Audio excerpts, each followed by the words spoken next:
Hey everybody, welcome back to the channel. My name is Alton. If this is your first time on the channel, welcome. Please like and subscribe. It really does help prop up my fragile ego. Today we're starting something a little bit new. I want to talk about that in a minute, and it revolves around my friend Isaiah. Now Isaiah is from New York, lives in New York, and if you've ever checked out his Instagram feed, there'll be a link down here. You will see a really awesome Instagram page that deserves more than the 800 or so subs that he has. He works really hard at doing these awesome clothing flat lays, but what I really like about it is there's always a picture of him out in the urban landscape, kind of posing, wearing clothes that, like, if I wore them would look really ridiculous, but totally suits him. So I started calling him the urban ninja. And so I think what we're going to do is call this new segment Show and Tell with Alton and the Urban Ninja.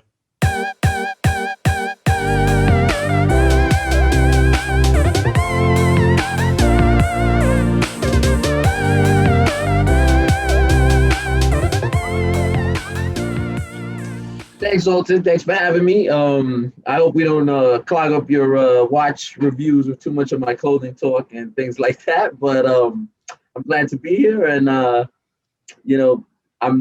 not looking for a ton of subscribers, but if you do subscribe, I am _NYC. And I think Alton said it'll be down there.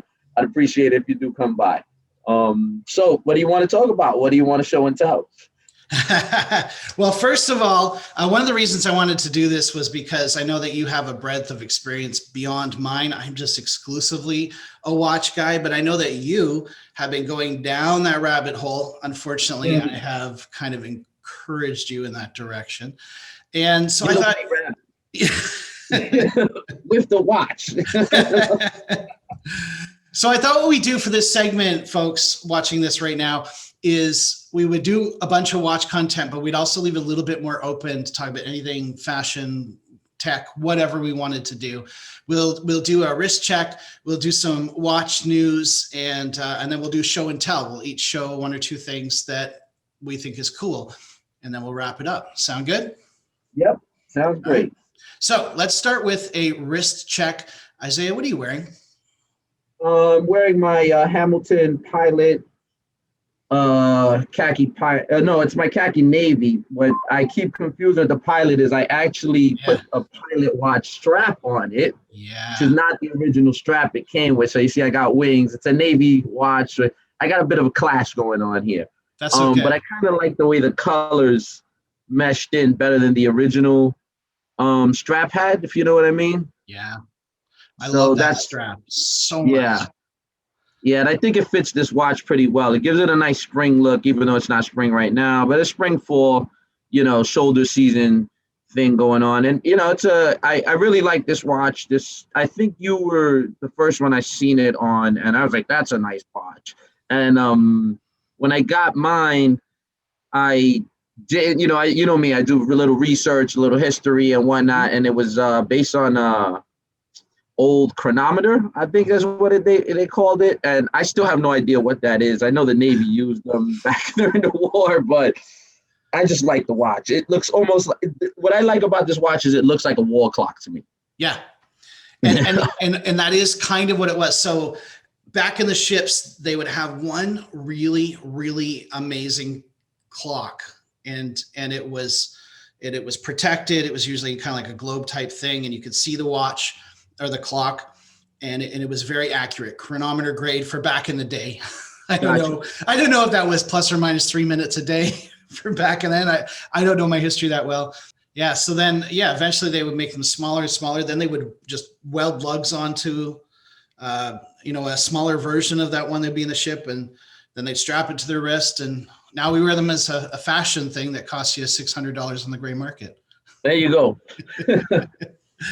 I love it though. I have one. I have the Navy Pioneer, and it's my favorite watch in the collection. Yeah, absolutely, it's my favorite. The Bulova A15 is my next favorite, but okay, maybe that's a topic for another day. So I am wearing, now these webcams aren't great, but I'm wearing the York and Front Burrard, and I just reviewed this watch, I was supposed to send it back on Monday and I didn't. So I'm wearing it today. It's going to go back this afternoon. So I thought one more wear with this watch. If you haven't seen my review, you should definitely check it out, folks, because this is a watch that you probably haven't heard of, but you need to hear about because it's fantastic. The numerals on that watch when you were showing it in your review, which, you know, I recommend anybody watch that review for that. The numerals alone were just like very impressive as craftsmanship wise. I was just like, wow, these, you know, everyone is brushed, the way you shine the light, and it was impressive. For a first watch, it's absolutely killer. It's stellar. And I think that's because the two guys that made it, one's in the west coast of Canada, one's here in Toronto. They're watch fans, they're watch fanatics, and they wanted to make a watch that they could wear and that they would want to wear. So yeah, great deal. All right, let's move on to watch news. Anything catching your eye these days? Anything that you're looking at on the internet, Isaiah? As far as new watches, you know, I mean, there's always a new watch out there. There's nothing, I mean, you and I talk all the time, and I'm always like, what do you think about this one? And you're like, what do you think about that? But I would like to give a shout out for a giveaway. I think I sent you last night. Crown and Caliber is having a pretty decent giveaway for an Omega. We tend to share a lot of those giveaway news with each other. So, an Omega is, that's a good giveaway. I definitely recommend anyone who's into watches would get on that. You know, there's always a giveaway on Instagram, but, you know, sometimes it's, we did our own giveaway. Sometimes it's just a couple of scraps, but, that's pretty impressive. I would definitely, say that's the latest news that caught my eye. Yeah, absolutely. The thing that I've been looking at the most recently is Alpina has this really cool new watch out. I think MSRP for us is like 1,500 Canadian, so it's probably 1,200 US or something. It has a case that actually flips open. So it has a steel case on the back and it has hinges. It flips open and then there's a glass or sapphire crystal where you can see the movement behind it. Like an old pocket watch. Yeah, but reversed. So all of that's on your wrist, but you take it off and you can open it up and see the movement. I've seen a pocket watch like that had both sides. The case movement, and the front side. So you could actually open it, the clamshell, and sit it down and look at your watch like if you were at your desk or something. Yeah, it's really cool. It's got like a tan colored, almost like a patented indices, but not really, because they're not trying to fake it like some of the Longines heritage military watches do. They really try to emulate that look. But this has the kind of tan colored indices and it just looks really stellar. And of course, I keep drooling over the new Samurai, King Samurai with the sapphire crystal. And I saw that. Yeah, and that bezel insert is just shiny and pretty. You and I both have a Samurai, so we know how great they are. Yeah. So now this is the king of the Samurais. I saw that King Samurai, the one that had the Manta King, right? Yeah. And I like that one. It's so heavy duty, but the regular Samurai is just so heavy for me as it is now. It's I typically, I wear field watches or, that type of watch or whatever. And man, that thing weighs me down. I have another one metal band. But that thing's heavy, man. It's like, I don't know if I could get used to more, that on a regular basis, to be honest. But it is a handsome watch, very handsome. And I think that's the reason why I like field watches so much is for one, the comfort level. They're just they're versatile, because a Samurai, you're not going to want to wear it with a sport jacket. But any field watch, pretty much, you could wear the sport jacket and you'd look just fine. Slips under the cuff. They can be dressy. They can be one of my most dressy watches, I think, is my Hamilton Khaki Day Date. Yes, mine too. Actually, yeah. Like I don't wear it when I go on a hike because I feel like it's too nice. Well, honestly, probably one of my upcoming reviews is going to be my MK1, because that's like my hiking watch. It's it weighs like I can't. It weighs about the weight of a quarter. You know what I mean? Yep. It's not the most solid, heavy feeling watch. It's a quartz watch, but like that's the hiking watch. You know, it's perfect. I don't want to get if it's can take a beating, and it's that's what it's for. So like my other mechanical watches, I just don't want to bring them hiking or doing any kind of crazy activity with them. Yeah, I have an MK1 as well. We have a lot of the same watches, but Yes, we do. I have an MK1 as well, and I put a Barton canvas strap on that thing, and it doesn't weigh. It's aluminum, so it doesn't weigh anything. It's correct, perfect. And then if you're sitting by the campfire later that night, the Indiglow, hit that button, tell the time.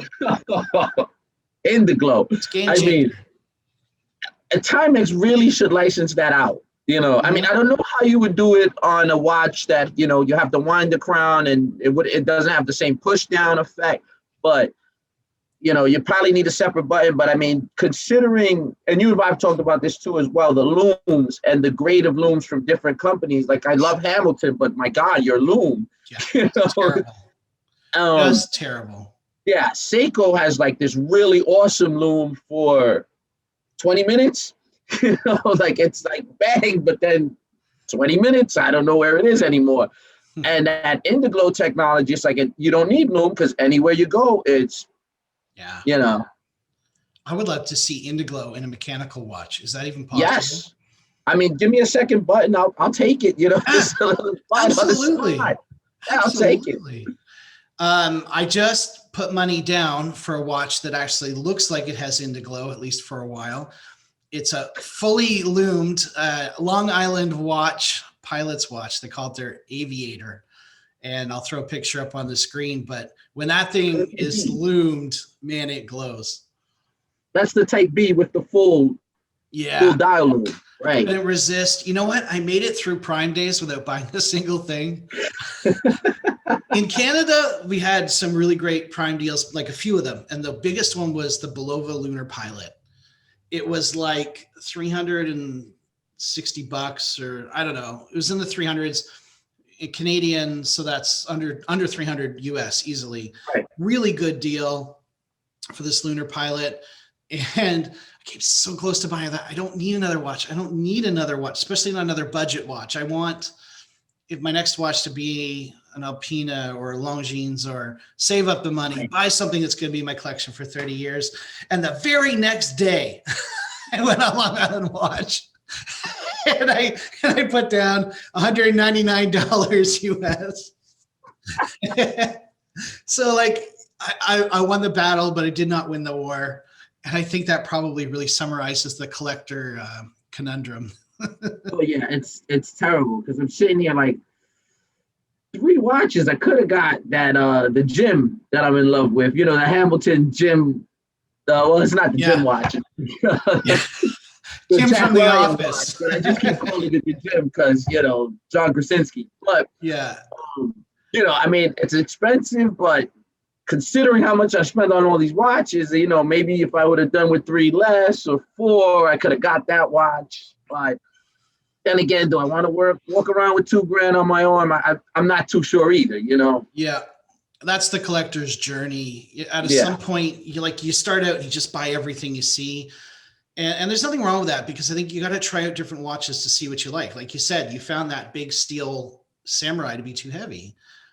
You like field watches. And in the beginning, I thought I really liked fancy dress watches with Roman numerals and stuff. And, and then I realized after a while, no, I don't really like that. I mean, I like that, but I don't want to have 18 of those. I have one dress watch. I thought I might have 10 by now, but I only have one out of the 20 or 30 watches that I have. It's a great one though. It's a Seiko cocktail time. It does what I need to do. Right. Which is what, dress watches, not your everyday watch. It's not something you can do, every day, because you never know what's going to happen. And then you smash that thing and forget about it. Let's move to show and tell. Okay. Now, what do you have to show? I got this watch, and it's a Carpenter watch. Here it is. Neil Carpenter was a furniture designer. He's on Instagram as well. And he moved on to his own watchmaking, his watch designing. The way I came across this, I was at a watch store to slow down another watch and needed to be regulated. I wasn't at a watch store, I was at a watch repair shop. And the lady there was really cool. It's Chelsea Watches, and they have another location in Brooklyn. And my eye spotted these field watches that she had for sale. And I was like, those are pretty interesting. She started telling me a little bit about it and, told me that, Carpenter was designing them and that she was building them. They're limited edition, so there's only like 500 made per. And from there, I left and, I was thinking about that watch as I waited for her to tell me my watch was done with its repair. And I came back and I was like, let me see that watch again and just give me one. So, that's where we've all been there, just tempted by the watch in the window. Right. So that's where I ended. What I'm most really impressed about, besides the watch is a nice watch, and I'll get to that. But the packaging on this watch, which I've showed you and sent pictures of, was so impressive. It was like a expensive bottle of wine crossed with a nice pair of Jordans or maybe a bottle of whiskey and then boxed in. So the box was like flip lid, styrofoam, not even styrofoam, it was like that foam, it's really cushioned. And then, outside of that package, it came in this, which was another, this was like inside of that box, which was this thick. And all of them were logoed. And then the watch came like that. Wow. That's a beautiful box, but the watch is even better. Yes.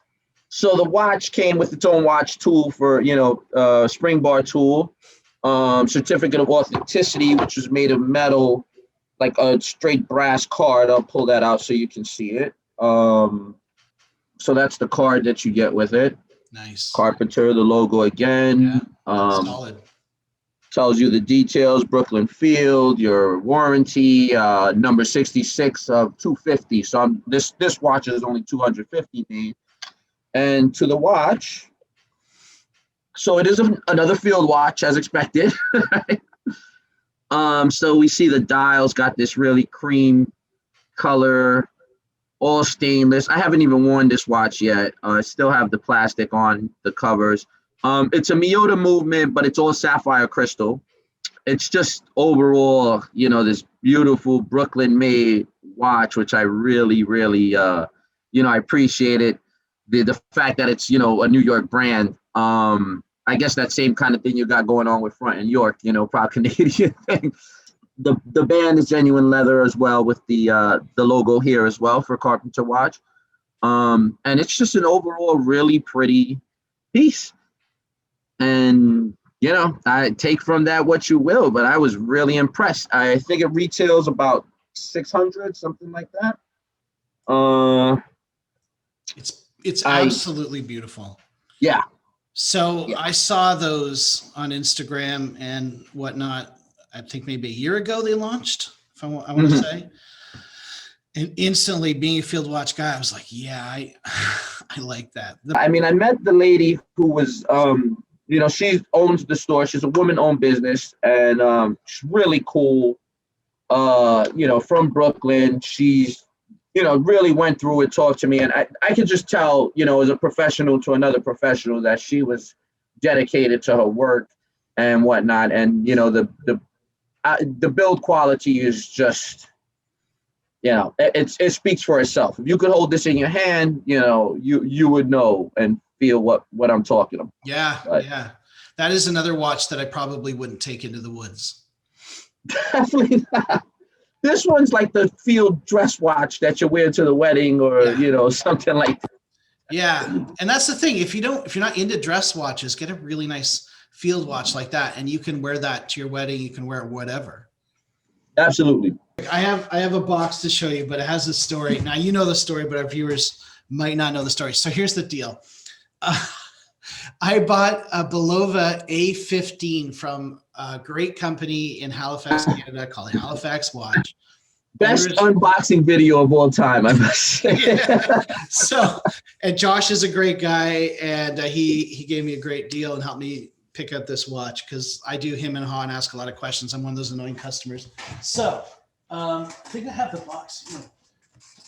Okay, so I shoot an unboxing video of this A15. I'm really excited. I open it up, and the watch has been drop shipped from Citizen, which owns Bulova, right in Toronto. I think I'm on the suburbs of Toronto.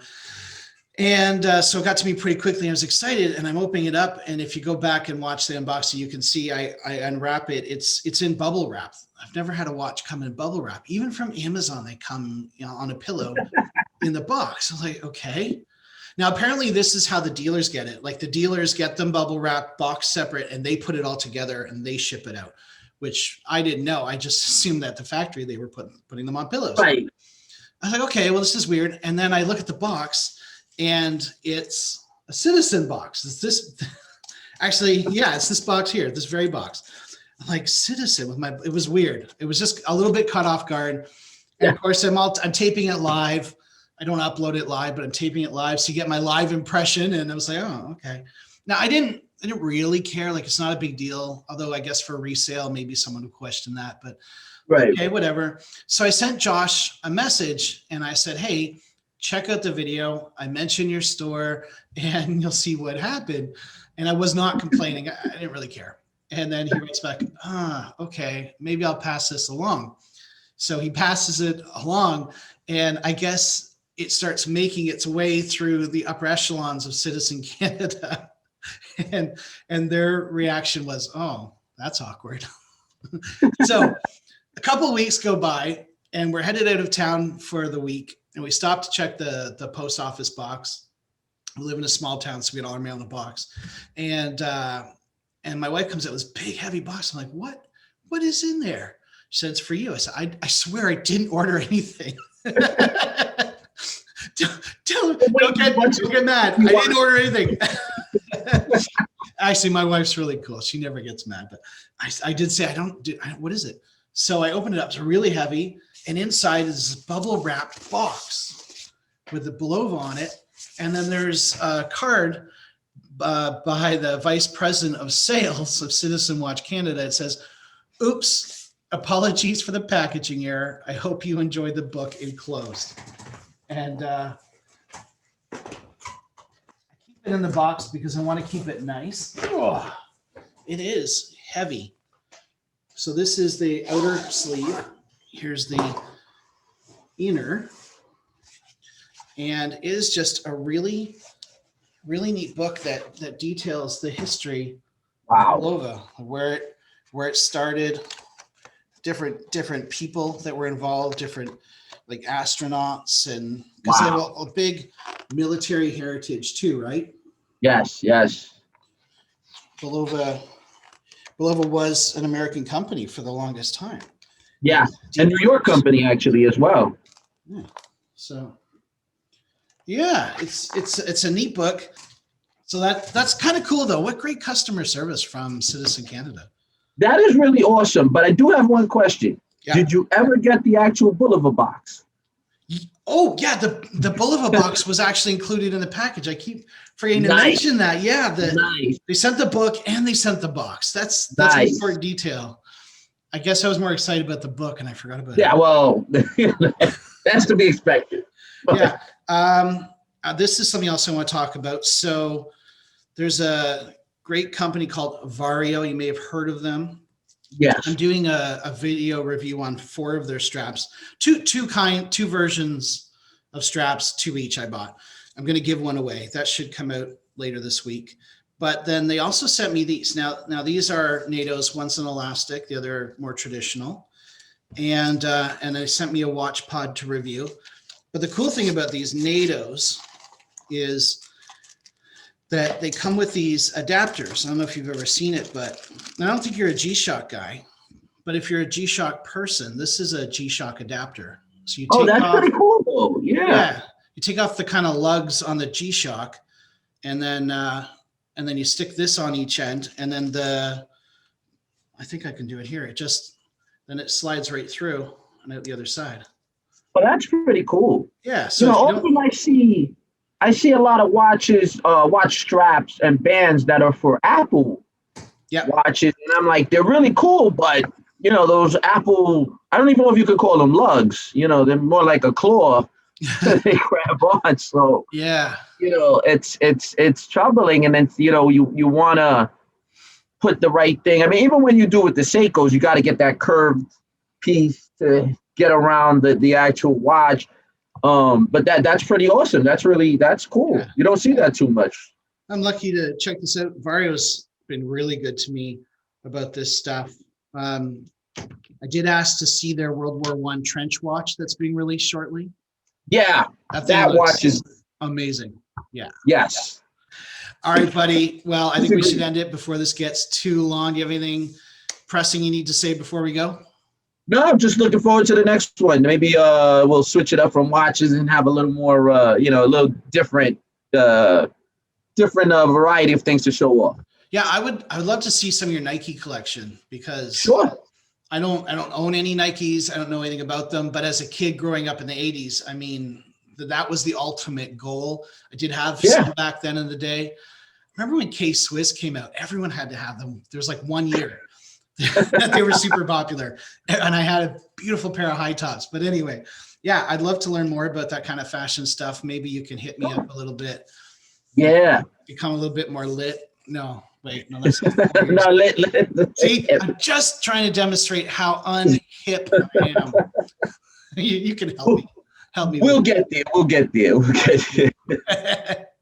All right. Well, I want to thank you, Isaiah, for joining us today. Thank you, Alton. Thanks for having me. Always a pleasure talking to you. Awesome, man. And thanks to all of you for watching. We're going to try to do this weekly if you enjoy it, if you watch it. So let us know if that's something you'd like to see. All right, everyone. Have a great day. Later, guys.